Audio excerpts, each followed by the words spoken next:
Setelah itu, Fei Fei terbangun dalam keadaan ditahan bersama Nami dan Zodo. Selagi Mr. Five dan Miss Valentine berjaga di luar, Fei Fei langsung menghapus gambar spiral yang ada di bagian kaki Nami. Begitu Nami kembali sadar, Fei Fei mengungkapkan bahwa kemampuan spesial Miss Golden Week adalah cat hipnotis yang mampu memanipulasi perasaan targetnya.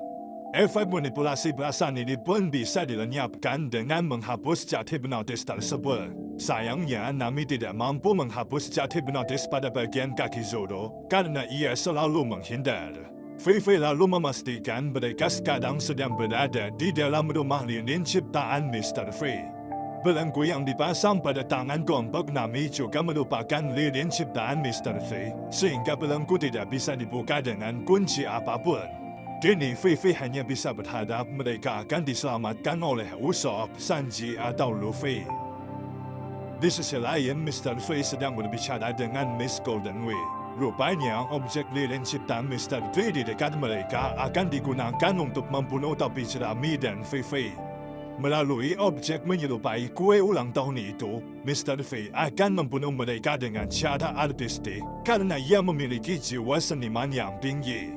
Dalam kesempatan yang sama, Miss Golden Week mengakui bahwa ia akan menjadikan Luffy sebagai bonekanya.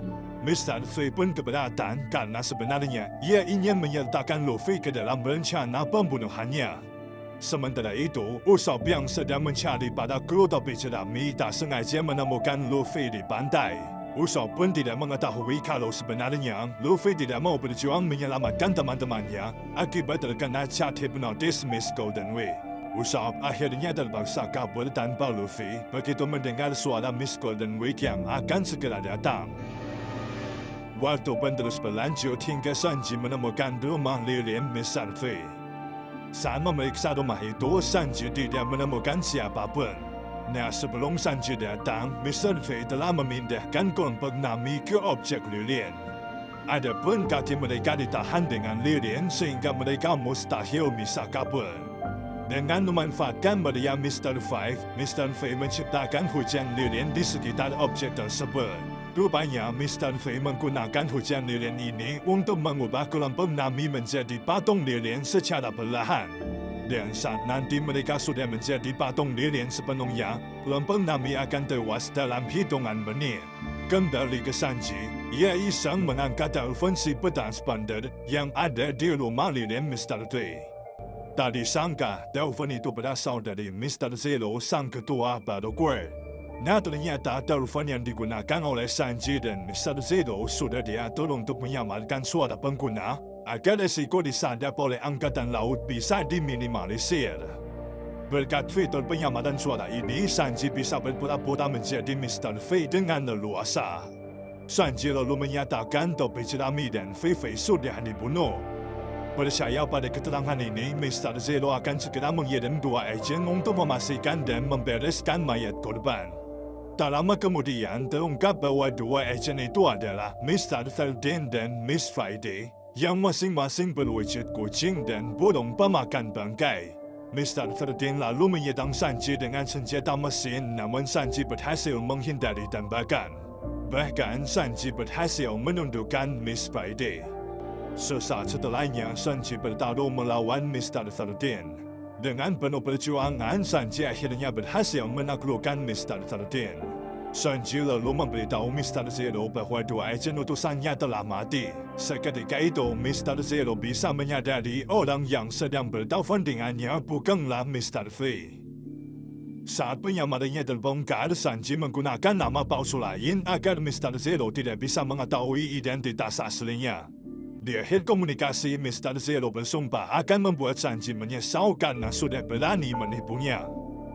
Kembali ke kelompok Nami, Mr. Fei menghapus cat hipnotis pada kaki Zoro usai terprovokasi oleh ejekan Nami terhadap karya seninya.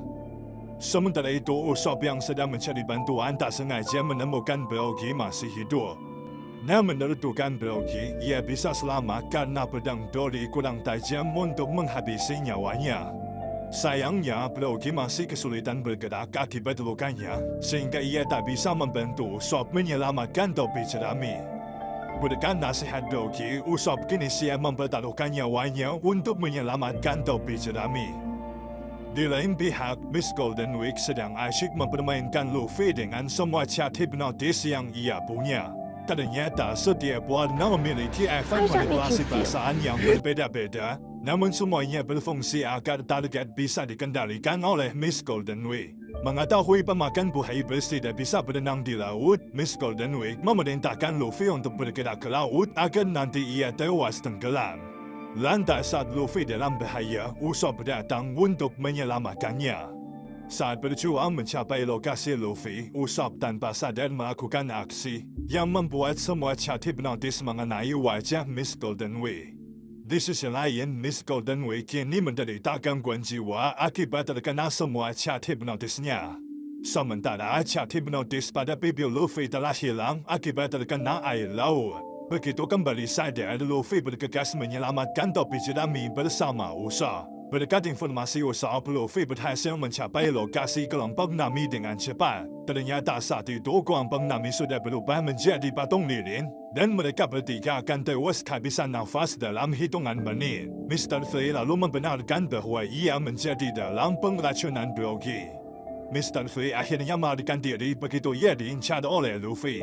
Atas permintaan Luffy, Usopp akan berjuang menyelamatkan kelompok Nami yang sedang diawasi oleh Mr. Five dan Miss Valentine.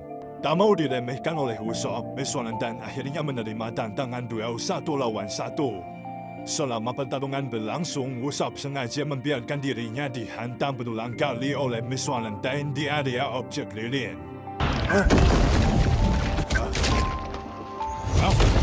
100. Meskipun wajahnya sampai babak belur, Usopp berhasil memanfaatkan hantaman Miss Valentine untuk menghancurkan patung lilin sehingga kelompok Nami bisa terbebas. Sayangnya, Zoro masih belum aman karena kakinya masih terkunci oleh lilin. Di saat Nami dan Vivi berhasil menumbangkan Miss Valentine, Zoro berhasil membebaskan diri dengan memanfaatkan tembakan peluru api dari Usopp. Melalui pertarungan sengit, Zoro akhirnya berhasil mengalahkan Mr. Five. Sementara itu, Luffy berada di lokasi yang memiliki banyak patung lilin berwujud Mr. Free. Akibat patung lilin ini, Luffy kesulitan menyerang Mr. Free yang asli.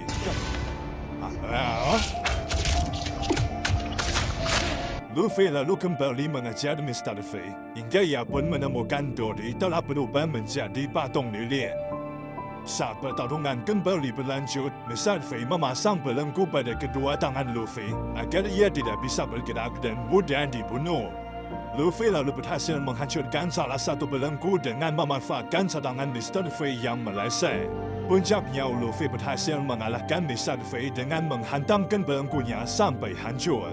Setelah itu, Luffy kembali ke lokasi kelompok Nami. Sanji lalu datang sambil membawa Eternal Pulse temuannya yang kebetulan mengarah ke Alabasta.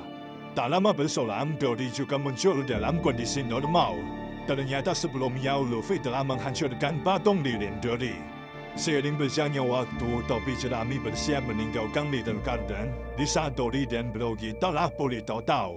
Kedua raksasa itu akhirnya berdamai dan berhenti melanjutkan duel maut mereka.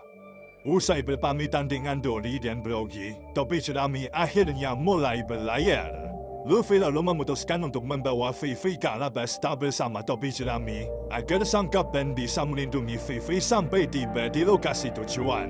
Tak lama kemudian, Dory dan Brogy berhasil membunuh seekor monster laut raksasa yang menghalangi Mary. Guys,